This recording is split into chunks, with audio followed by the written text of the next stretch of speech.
तो घर में लकड़ी का काम करवाने जा रहे हो, जरा रुक जाओ, ये वीडियो देख लो, कहीं ऐसा ना हो मार्केट में शॉपिंग तो करके आ जाओ, बाद में पता चले सारी चीजें गलत ले आए। तो जब भी हम अपने घर के अंदर फर्नीचर का काम कराते हैं तो हमारे घर में 5 टाइप की प्रॉब्लम्स है जो आ सकती है, जो अक्सर कॉन्ट्रैक्टर्स को नहीं पता होता है या फिर क्लाइंट को नहीं पता होता है, जो काम अपना खुद करा रहे होते हैं और बाद में उन्हें वो प्रॉब्लम फेस करनी पड़ती है। तो आज के इस वीडियो में मैं आपको ये बताने वाला हूँ कि डिफरेंट फर्नीचर के लिए, डिफरेंट एरियाज के लिए वो कौन सा प्लाई, SGHMR, WPC या कोई अदर बोर्ड आपको यूज करना है, सो दैट आपका फर्नीचर चले सालों साल, वो भी seepage free, termite free, bend free, मतलब एवरीथिंग फ्री। तो आइए वीडियो को शुरू करते हैं। तो जब भी हम घर में फर्नीचर का काम कर रहे होते हैं तो इंटेक कोच के इंजीनियर्स एक चेकलिस्ट यूज करते हैं, जिस चेकलिस्ट में ये लिखा हुआ है कि किस जगह पे कौन सा बोर्ड यूज करना है। तो मार्केट में अभी 4 टाइप के बोर्ड हैं, ठीक है। सबसे पहले होता है प्लाई, दूसरा होता है प्लाई ब्लॉक बोर्ड, तीसरा होता है हमारा SDHMR और चौथा होता है हमारा बॉयलो। होते अदर भी बोर्ड्स हैं जैसे पार्टिकल बोर्ड, MDF, ये सब हो गए, बट इंटेक कोच उसे रिकमेंड नहीं करता है क्योंकि उसमें बाद में प्रॉब्लम्स आ जाती है। तो आगे बढ़ने से पहले जहाँ एरिया कहाँ पे क्या यूज करना है, पहले हम सारे बोर्डों को थोड़ा जान लेते हैं कि इनकी प्रोज क्या है, इनके कॉन्स क्या है। तो सबसे पहले बात करते हैं प्लाई की। प्लाई बेसिकली होती क्या है कि जब लकड़ी की नंबर ऑफ लेयर्स को आपस में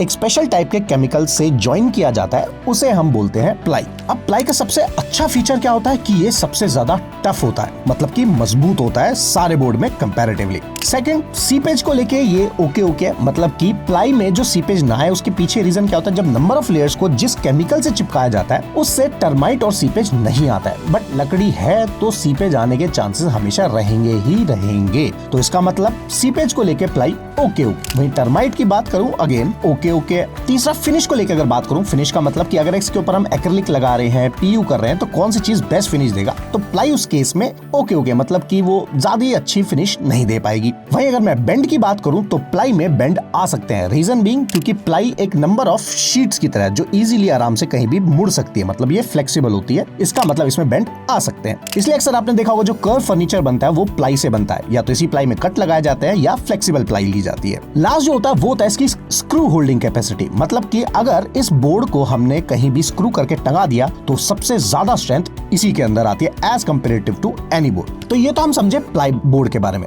अब इससे पहले मैं वीडियो में आगे बढ़ूं, ये मुझे बताओ कि आपने अपने घर में कौन सा बोर्ड यूज किया है, किस एरिया में, किचन के अंदर क्या लगाया है और बाथरूम में वैनिटी में क्या डाला है। सेकंड जो आता है प्लाई ब्लॉक बोर्ड। अब इसमें क्या हो गया, प्लाई में हमने क्या देखा था कि नंबर ऑफ लेयर्स को आपस में ज्वाइन किया गया था, वहीं प्लाई ब्लॉक बोर्ड के अंदर पहली लेयर और आखिरी लेयर प्लाई की होती है, जिसके अंदर नंबर ऑफ स्टिक्स लगा दी जाती है। अब अच्छे और घटिया बोर्ड में क्या फर्क होता है कि अंदर ये स्टिक्स का गैप ज्यादा होता है, वहीं पे अच्छे बोर्ड में ये स्टिक्स में बिल्कुल गैप नहीं होता है। जब प्लाई थी तो ब्लॉक बोर्ड लाने का रीजन क्या था, वो इसलिए क्योंकि इसमें बेंड नहीं आता है। समझ लो ये मैंने पेपर 2 फाड़े हुए हैं, यहाँ पे ये 2 पेपर को मैंने आपस में लगा दिया और ऐसे नंबर ऑफ और पेपर्स लगाते जाऊंगा तो वो बन जाएगी ply, but still this material is flexible, है ना, मुड़ सकता है। बट वहीं पे सडनली स्टिक डाल देता हूं तो अब ये बेंड नहीं हो सकता है। क्यों? क्योंकि इसके प्लाई के अंदर एक सॉलिड स्टिक आ चुकी है, इसीलिए प्लाई बोर्ड का इनोवेशन आया या उसको यूज किया गया। अब इसकी खासियत क्या है, सबसे बड़ी चीज टफ है लेकिन प्लाई के कंपैरेटिवली थोड़ा सा कम, इसमें बेंड नहीं आ सकता बिल्कुल भी। लेकिन सीपेज को लेके ये अगेन ओके, टर्माइट को लेके भी ये ओके। फिनिश के मामले में प्लाई से ज्यादा बेटर है, स्मूथ है, क्योंकि अंदर स्टिक लग जाती है तो बाद में लेमिनेट और एक्रिलिक या PU हम करा रहे हैं तो वो उखड़ता नहीं है इतनी इजीली। और स्क्रू होल्डिंग कैपेसिटी, यस, इसकी भी प्लाई के comparatively screw holding capacity other boards के अलावा बहुत ही बेस्ट है। वहीं पे तीसरा जो आता है, फिर आया हमारा SDHMR। अब जैसे जैसे लकड़ी पेड़ काटे जा रहे थे तो SDHMR आया। SDHMR एक टाइप के वुडन फाइबर रेजिन से बनाया जाता है जिसे हाईली कंप्रेस कर देते हैं। ये MDF और SDF का एक बड़ा रूप है। अब SDHMR का मतलब क्या हुआ, high density high moisture resistant board, मतलब कि ये वाटर रेजिस्टेंट है, टर्माइट रेजिस्टेंट है as compare to ply and block board. Toughness, yes, मतलब अच्छी टफनेस है लेकिन एज कंपेयर टू प्लाई और ये कम रहेगा। फिनिश की बात ले तो ये हर सरफेस के लिए फिनिश परफेक्ट है, मतलब इसमें चाहे लेमिनेट लगाओ, एक्रिलिक लगाओ, वीनियर लगाओ, PU कराओ, कुछ भी कराओ, ये बोर्ड स्पेसिफिकली बेस्ट है। नहीं तो प्लाई और प्लाई बोर्ड के केस में क्या करना पड़ता है, अगर हम PU को या DU को करने जा रहे हैं तो उस पे हमें एक MDF की अलग से लेयर लगानी पड़ती थी, जबकि SDHMR के केस में ऐसा नहीं करना पड़ता है, इसके ऊपर डायरेक्ट ये चीजें करी जा सकती है और पैसा बच जाता है। बेंड, यस, इसमें बेंड आ सकते हैं लेकिन क्या ऐसा करें कि बेंड ना आए, वो मैं भी आगे आपको बताऊंगा जब एरिया की बात करेंगे। स्क्रू होल्डिंग कैपेसिटी अच्छी है but as compare to ply and block board थोड़ी सी कम रहेगी। आएगी, लेकिन इसका भी सॉल्यूशन क्या है आगे दे देंगे। अब जो नया बोर्ड मार्केट में आया वो आया बॉयलो। बॉयलो का मतलब ये HDHMR का और भी एडवांस वर्जन है। HDHMR में मैंने क्या बताया कि ये मॉइस्चर रेजिस्टेंट है और टर्माइट रेजिस्टेंट है। मतलब अगर आपके यहाँ कभी टर्माइट आज तक नहीं आई है तब तो आप इसी को डालो, कोई दिक्कत नहीं है। लेकिन अगर आपके घर में पहले टर्माइट आ चुकी है और आपको अभी डर है कि भैया हाँ टर्माइट हो सकती है, आपके एरिया में टर्माइट ज्यादा है, तब यहाँ पे यूज करते हैं बॉयलो। ये HDHMR के रेट के कंपैरेटिवली बहुत महंगा होता है, मतलब ऑलमोस्ट 40-50% इसका रेट बढ़ जाता है। फॉर एग्जांपल मान लो HDHMR 100 rupees per square feet है तो बॉयलो आपको कम से कम 160 रुपीज पर स्क्वायर फीट पहुंच जाता है। Screw holding capacity yes perfect, बहुत अच्छी होल्डिंग कैपेसिटी है। टफनेस यस बहुत अच्छी टफनेस है। वाटर प्रूफ अब ये हो जाता है, टर्माइट प्रूफ अब ये हो जाता है यहाँ पे। और फिनिश HDHMR से 19-20 का फर्क आ जाता है। तो ये तो हमने जान लिया कि चारों बोर्ड में क्या फर्क है। अब इसमें बोर्ड और भी थे जो मैंने बताया WPC और ये सब, उसको हम कंसीडर नहीं कर रहे हैं। तो अब पॉइंट ये आता है कि मनीष अब ये बताओ कि कहाँ पे किस फर्नीचर में क्या लगाना है। चलिए अभी बता देता हूँ। तो सबसे पहले बात करता हूँ टीवी यूनिट की। टीवी यूनिट में हमेशा आपको डालना है HDHMR। क्यों? क्योंकि हम टीवी यूनिट में या तो लेमिनेट लगाएंगे या एक्रिलिक लगाएंगे या PU लगाएंगे, तो ये कभी बेंड नहीं होगा। क्यों? क्योंकि टीवी यूनिट के जो शटर्स होते हैं, ड्रॉर्स होते हैं, वो छोटे साइज के होते हैं। दूसरा होता है कंसोल, मतलब कि जैसे आपने शू रैक बनवा लिया या कोई कंसोल बनवा लिया, वो अगेन HDHMR में। फर्नीचर जिस पे लोड आने वाला है वो आपको बनाना है प्लाई में, जैसे कि आपके बेड हो गए, आपके सोफा हो गए, आपकी डाइनिंग टेबल हो गई, ये हमेशा आपको बनवानी है प्लाई के अंदर। क्योंकि मैंने क्या बताया था, सबसे टफ जो चीज है वो है प्लाई। अगर आपके यहाँ पे टर्माइट है तो आप प्लाई को फिर अवॉइड करेंगे, यहाँ पे आपको यूज करना है HDHMR। लेकिन अगर ये है कि टर्माइट कभी पहले आ चुके हैं और आपको लगता है टर्माइट के चांसेस है, तो आपको यूज करना है यहाँ पे सारे फर्नीचर में, जैसे कि वार्डरोब, किचन, इनके जो कार्केस बनेंगे, बॉक्स बनेंगे, वो आपको यूज करने हैं हमेशा बॉयलो में। लेकिन उनके जो शटर है वो बनेंगे HDHMR में। क्यों? क्योंकि फिनिश जो है वो HDHMR में ज्यादा अच्छी आएगी और बॉयलो में नहीं आएगी उतनी। लेकिन जो सिंक का यूनिट है, जहाँ पे सिंक इंस्टॉल होने वाला है, वहां पे आपको हमेशा लेना है बॉयलो। रीजन बीइंग मैंने क्या बताया, ये वाटर प्रूफ हो चुका है, रेजिस्टेंट नहीं।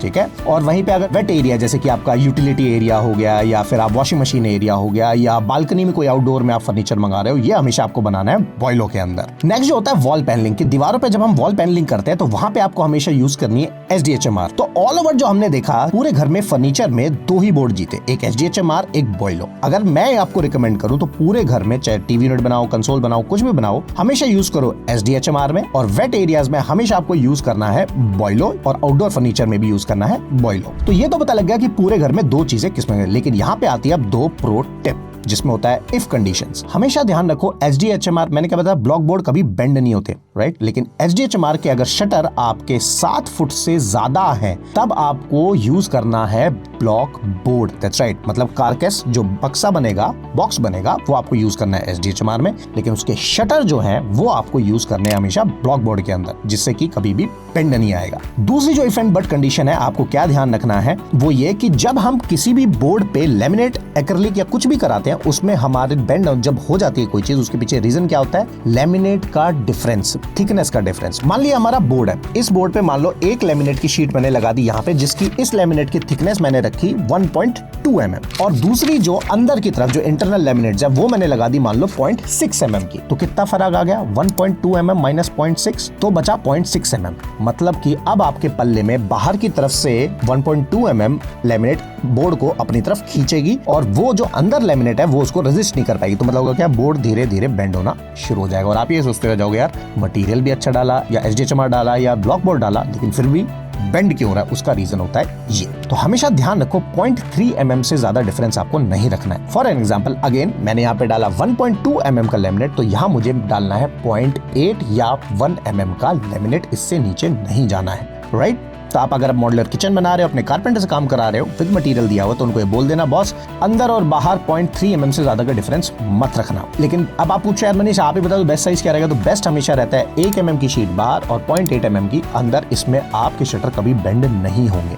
सेम गोज PU के केस में, अगर आप बाहर के सरफेस पे PU या DU करने वाले हो, अब डिपेंड करता है पेंटर उसको थिकनेस कितनी लाएगा जब उस पर लेयर चढ़ाता है। तो हमेशा ध्यान रखना जो लेयर बाहर बन रही है उसी के थिकनेस प्रोपोर्शन में अंदर वाला इंटरनल लेमिनेट आपको चूज करना है। तीसरा जो आपको हमेशा ध्यान रखना है कि कई बार जो ग्लास के पल्ले हम बनाते हैं वो एल्यूमिनियम प्रोफाइल में हमेशा बनवाने हैं, लेकिन समहाउ डिजाइन के रीजन से किसी और रीजन से अगर आप बोर्ड के अंदर कटआउट करा के उसके अंदर शीशा लगवा रहे हो तो हमेशा ध्यान रखो ये आपको बनवाने हैं फिर ब्लॉक बोर्ड के अंदर। अब इस पे अगर पीयू करा रहे हो तो लेयर लगवाना है, अदरवाइज लेमिनेट लगवा लेना, लेकिन ध्यान रखना कि थिकनेस को मेंटेन करके चलना ही चलना है। तो आई होप गाइस आपको ये वीडियो में समझ आ गया होगा कि अपने घर में किस एरिया के लिए कहाँ पे कौन सा बोर्ड यूज करना है। OAI की नई वीडियोस मतलब ओनली अबाउट इंटीरियर का चैनल खुल चुका है, जहाँ पे हमने फर्स्ट वीडियो ऑलरेडी डाल दिया, जिसमें अगर आपके घर में कोई आर्टिस्ट है जिसमें टैलेंट है, जिन्हें कभी मौका नहीं मिला दिखाने का, चाहे वो 50 साल के हैं या 15 साल के हैं या 5 साल के बच्चे हैं, तो इंटेक कोच करने जा रहा है उन्हें स्पॉन्सर, जहाँ पे आपको हमारे स्टूडियो में आना रहेगा। यहाँ पे आप अपनी सिर्फ आर्ट पे फोकस करोगे, उसका पूरा शूट, एडिट, ट्रांजिशन सब कुछ हमारी टीम करेगी, अपने प्लेटफॉर्म पे डालेगी और उस प्रोडक्ट को सेल करें। जो अमाउंट आएगा वो आएगा सीधा आर्टिस्ट के अकाउंट के अंदर। लिंक चैनल का डिस्क्रिप्शन में। And do let us know. And least not the last, 21 of January को कंसल्टेशन के नए प्राइसेस लॉन्च हो रहे हैं। तो आप गाइस आपको वीडियो पसंद आया होगा, वीडियो को लाइक करना, चैनल को सब्सक्राइब करना मत भूलना। और अगर आप इंटेक कोच को किसी सर्विस के लिए हायर करने जाते हो, गूगल फॉर्म का लिंक नीचे डाल दिया है। तो मिलते हैं नेक्स्ट वीडियो में, जो कि होने वाली है किचन वार्डरोब के एसेसरीज के ऊपर, कि मार्केट में कितनी सारी डिफरेंट एसेसरीज अवेलेबल है विद उनके प्राइस के साथ, कि अगर आप अपने घर में एसेसरीज लगवा रहे हो तो उनका प्राइस क्या होगा और कैसे कम बजट में उसे हम लग्जरी दे सकते हैं। तो मिलते हैं नेक्स्ट वीडियो में। Till then goodbye and good night.